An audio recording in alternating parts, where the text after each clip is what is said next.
Nearly 3 weeks since the small town of Cave City was devastated by an EF3 tornado.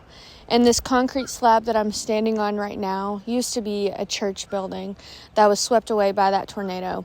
Now, I spoke with the pastor of this church, and he says that they're still hanging on for hope regardless of their situation.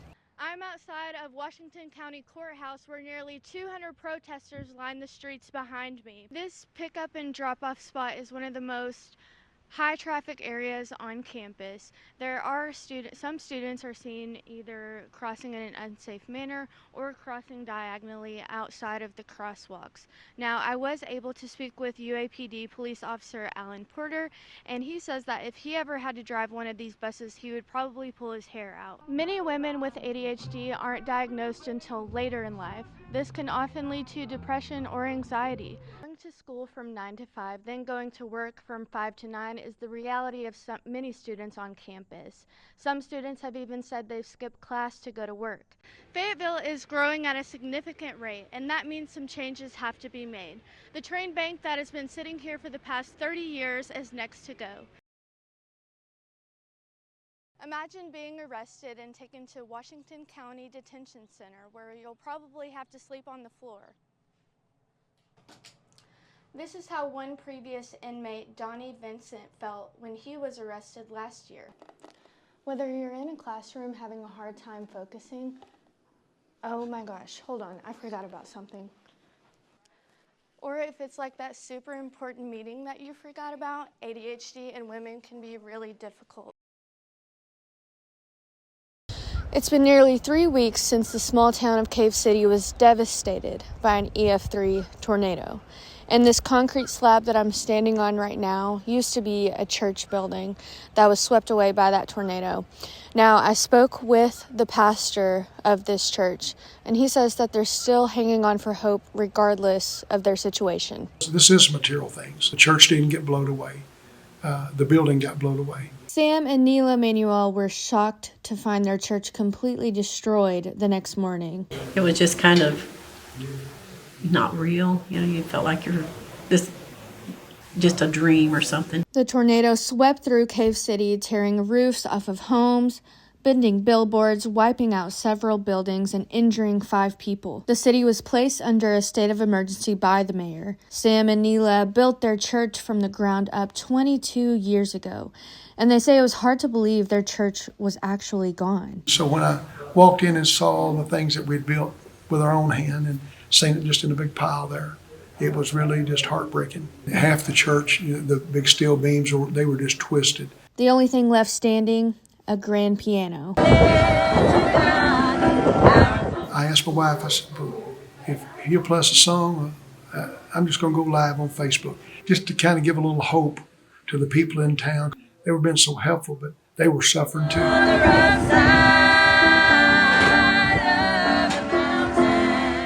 There's always a song, to replace sorrow or pain or anger. They're temporarily holding services at a neighboring church until they're able to have a church of their own. Everything is working out for my good, even though I may not understand it. They don't expect when they will have a new church, but the pastor says that he's relying on God's timing.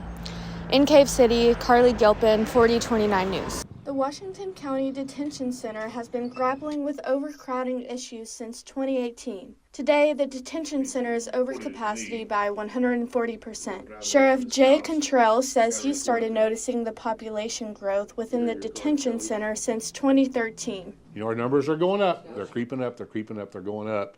But, at some point, ladies and gentlemen of the court, we're going to have to do something. Imagine being arrested and taken to Washington County Detention Center, where you'll probably have to sleep on the floor.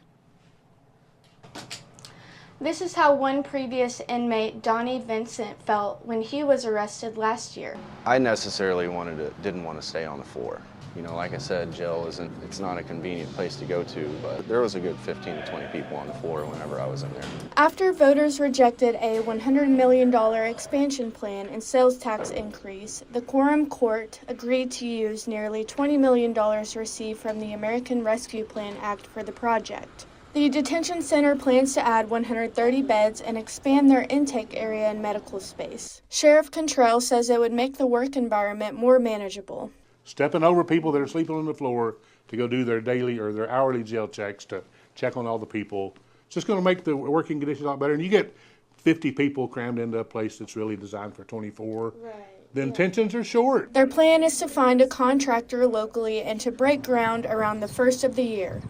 Fayetteville is growing at a significant rate, and that means some changes have to be made. The train bank that has been sitting here for the past 30 years is next to go.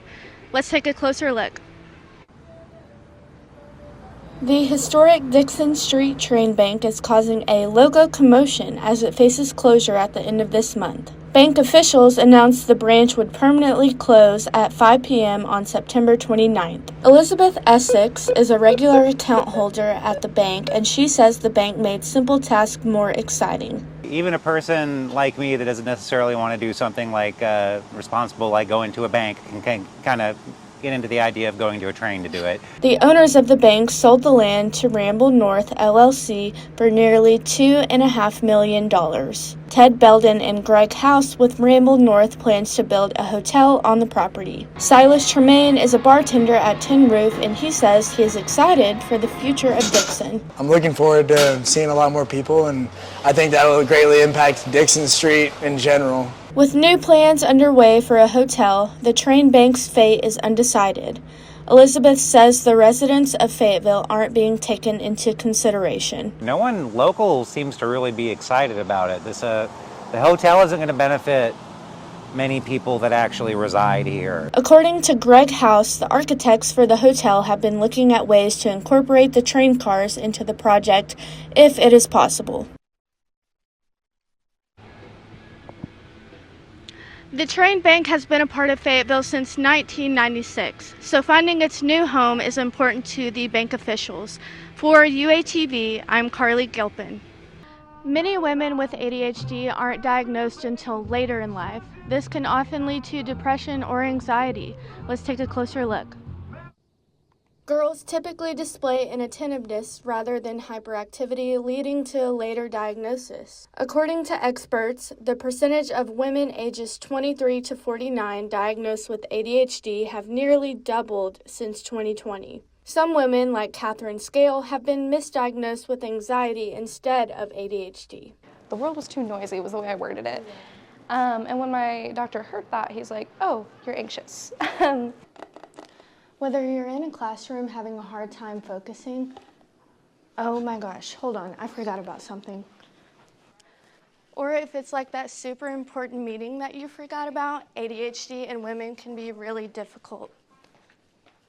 I would say that I see more female adult clients with the inattentive type of ADHD than I do with the hyperactive type, but that could be because that female has tried for years and years to mask the symptoms of hyperactivity. According to the CDC, for every 4 boys, 1 girl is diagnosed with ADHD, and boys ages 3 to 7 are more likely to be diagnosed than girls. Most of my scores were much lower than that. Catherine was diagnosed at 19, but she says her family started noticing her